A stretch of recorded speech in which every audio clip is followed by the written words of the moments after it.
Good afternoon. It's 12:25, almost 12:30. I had something I really wanted to share. I've been sharing.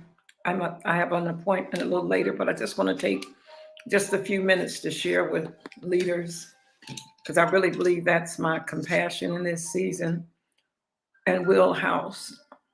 And I said this to someone, the going thing now is training institutions and sometimes when I listen to leaders talk about they're not called to build a church, they're not called to deal with the people. They just want to train them and send them out. I really believe we have to examine why that is true and why do you think like that? Because you cannot teach what you don't nurture. You need to. Jesus never taught without nurturing and without care and without concern. And I think if you check a lot of times, people who want to just throw seeds out and not really care about people, they just want to train them and send them on.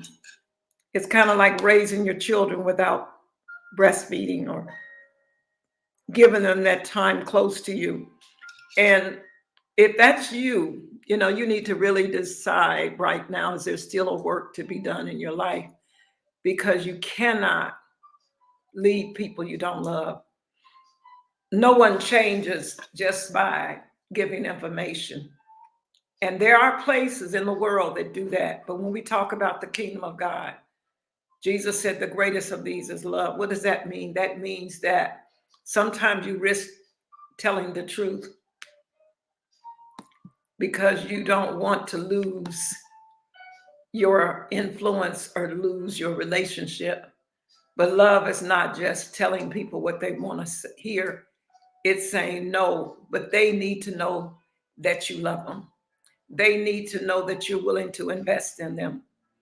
In the beginning, when God gave dominion, he was not talking about dominion over people.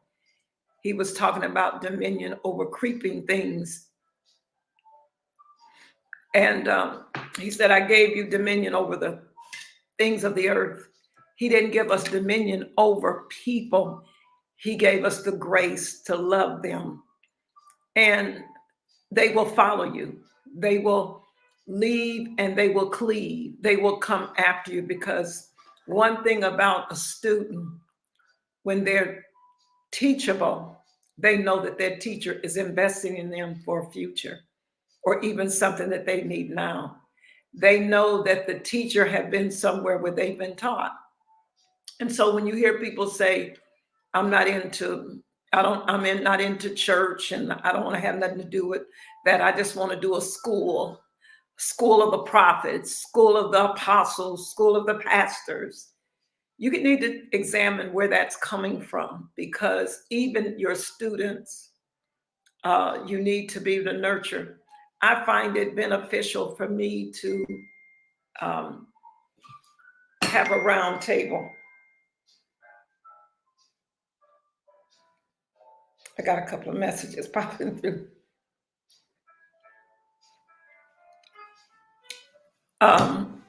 Close to, sit down. Sometimes it's not about preaching to people.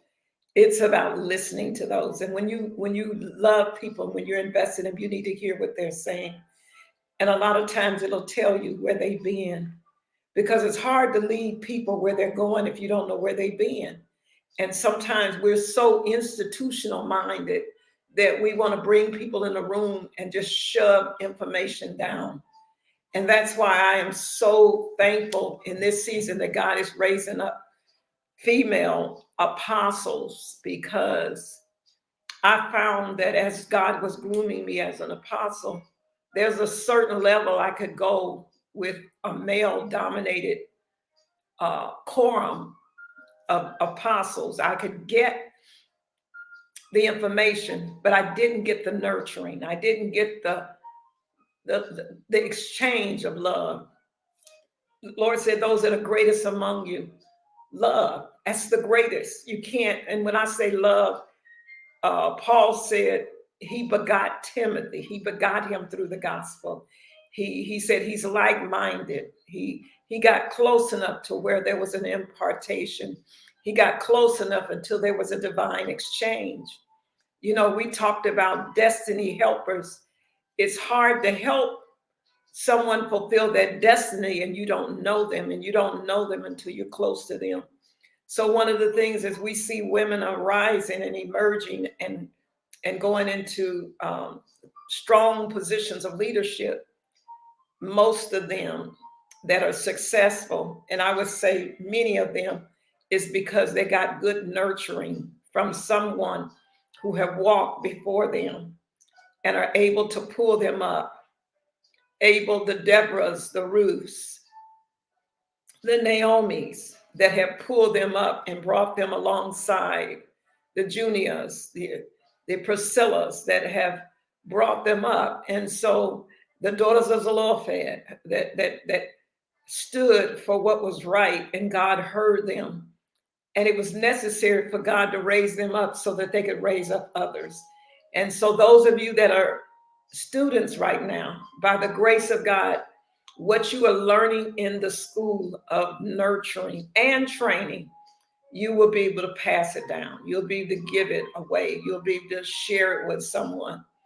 And the nurturing, when I say the nurturing, is not the milk. It's bringing you close enough so that you can hear the heart of the person who is serving you. Sometimes God can use circumstances to bring you to that place, as he did the prodigal son. The pigsty, that hard place, brought him to a place of brokenness so he could really see and hear the heart of his father. And so I would admonish you today that there is someone around you, somewhere in the earth, that God has raised up, have come through nurturing, that can nurture you. And I find that people that hurt people have been hurt. I feel like people that nurture people who have been nurtured. And if you don't know if you've been nurtured, you need to sit down and think about it. Who it is that watered me? Who is it that groomed me? Who shaped my belief system? Who validated me? Who affirmed me? Because you may receive your identity from a father, spiritual father, but you receive your nurturing from an apostolic mother. And they're there. They're there. They have government. They have authority. They have grace. They're builders. They're foundation. You can rest on them. You can trust them. And because we don't get anywhere. We don't get anywhere by ourselves. I didn't. I can tell you, the men and the women that both nurtured me and that instructed me. But I remember I could only go so far with the great men, the great apostles that are renowned, that poured into my life.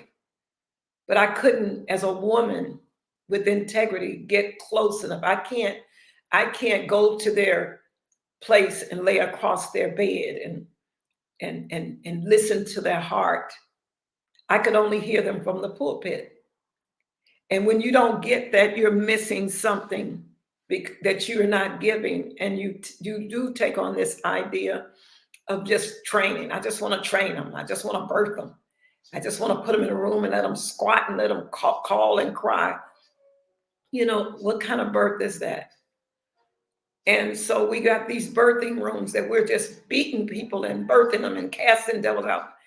But most of my learning and wisdom and came through just sitting at the table and just walking alongside, having lunch and hearing the heart of leading women that have come through great testing, and they would come.